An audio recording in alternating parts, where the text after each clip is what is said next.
আসসালামু আলাইকুম রহমতুল্লাহ। প্রিয় দর্শক শ্রোতা, আজকের ভিডিওতে আমরা আলোচনা করব পূর্বের পাপের জন্য কাউকে খোঁটা দিলে যে ক্ষতি হয়। আল্লাহ তাআলা মানুষকে গুনাহ প্রবণ অন্তর দিয়ে সৃষ্টি করেছেন। এর মাধ্যমে তিনি বান্দাকে পরীক্ষা করতে চেয়েছেন নফস ও শয়তানের ধোঁকায় পড়ে মানুষ গুনাহের দিকে ধাবিত হয় নাকি প্রবৃত্তির অনুসরণ থেকে নিজেকে পবিত্র করে আল্লাহর বিধান পালনে আগ্রহ হয় তা পরীক্ষা করতে। মানুষের পাপপ্রবণ স্বভাবের কথা হাদিসে বর্ণিত হয়েছে।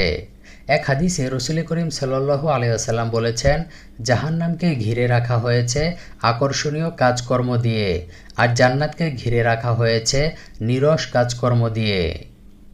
তাই প্রত্যেকের উচিত প্রবৃত্তির অনুসরণ থেকে বেঁচে থাকা এবং কাঙ্ক্ষিত জান্নাত লাভের চেষ্টা করা। দুনিয়ায় চলার পথে কখনো নফস ও শয়তানের ধোঁকায় গুনাহ করে ফেলা স্বাভাবিক, তবে গুনাহের পর বারবার একই পাপ করা অথবা তওবা না করা নিন্দনীয়।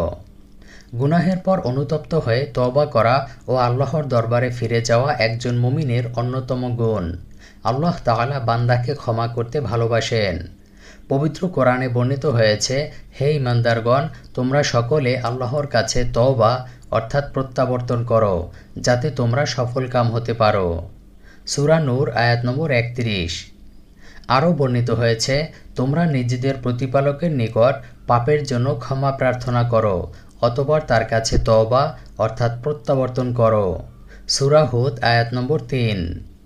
নবীজি সাল্লাল্লাহু আলাইহি ওয়াসাল্লাম বলেছেন, সেই মহান সত্তার কসম যার হাতে আমার জীবন, যদি তোমরা পাপ না করো, আল্লাহ তোমাদের নিশ্চিহ্ন করে দিয়ে তোমাদের পরিবর্তে এমন এক জাতি আনয়ন করবেন যারা পাপ করবে এবং আল্লাহর কাছে ক্ষমা প্রার্থনাও করবে, আর আল্লাহ তাদেরকে ক্ষমা করে দিবেন।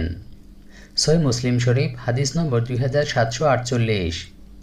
গুনাহের পর তওবা করে কোনো বান্দা রবের কাছে ফিরলে আল্লাহ তাআলা গুনাহ নেকিতে পরিবর্তন করে দেন। পবিত্র কোরআনে বর্ণিত হয়েছে, যে তওবা করে, ঈমান আনে এবং সৎকর্ম করে, আল্লাহ তাদের গুনাহসমূহ নেকি দ্বারা পরিবর্তন করে দেবেন।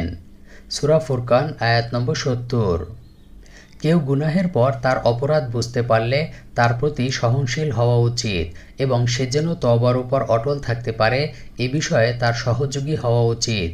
কখনো খোঁটা দিয়ে তাকে তার পূর্বের গুনাহের জন্য লজ্জিত করা উচিত নয়, এটা কোনো মুমিনের গুণও নয়। রাসূল সাল্লাল্লাহু আলাইহি ওয়াসাল্লাম বলেছেন, যে ব্যক্তি গুনাহ থেকে তওবা করে সে নির্দোষ ব্যক্তির ন্যায়। রাসূল সাল্লাল্লাহু আলাইহি ওয়াসাল্লাম আরেক হাদিসে বলেন, কিয়ামতের দিন আল্লাহ তাআলা ৩ শ্রেণীর লোকের সাথে কথা বলবেন না, তাদের প্রতি করুণার দৃষ্টি দেবেন না, তাদের পরিশুদ্ধও করবেন না, বরং তাদের জন্য রয়েছে যন্ত্রণাদায়ক শাস্তি। তারা হলো ১ নম্বর টাকনুর নিচে কাপড় পরিধানকারী, ২ নম্বর খোঁটা দানকারী, ৩ নম্বর মিথ্যা শপথের মাধ্যমে মাল বিক্রয়কারী। সহিহ মুসলিম শরীফ হাদিস নম্বর ১০৬, মিশকাত শরীফ হাদিস নম্বর 2795। আর কারো পেছনের বা গোপন গুনাহ খোঁজা ঠিক নয়, এটি দোষণীয় বিষয়। মহানবী সাল্লাল্লাহু আলাইহি ওয়াসাল্লাম মানুষের দোষ ত্রুটি খুঁজতে নিষেধ করেছেন এবং এর মন্দ পরিণতি বর্ণনা করেছেন।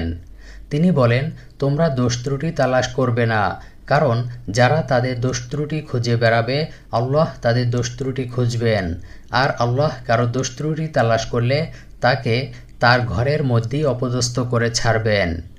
তিরমিজি শরীফ হাদিস নম্বর 2032।